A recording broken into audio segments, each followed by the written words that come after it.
આજ વૈશાખી અમાસના રોજ હિન્દુ ધર્મશાસ્ત્રોક્ત અનુસાર શનિ જયંતિ ઉજવવામાં આવે છે। ત્યારે ભાવનગર શહેરના હલુરિયા ચોકમાં આવેલ કૃષ્ણેશ્વર મહાદેવ મંદિર ખાતે આવેલ શનિ મહારાજના મંદિરમાં ભારે આસ્થા અને ઉમંગ સાથે શનિ મહારાજની પૂજા અર્ચના કરવા માટે બહોળી સંખ્યામાં નગરજનો ઉમટી પડ્યા હતા।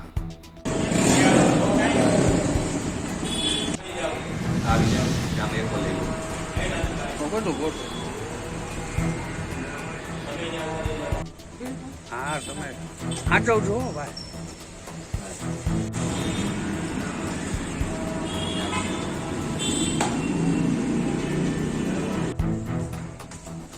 એ ભાઈ જગો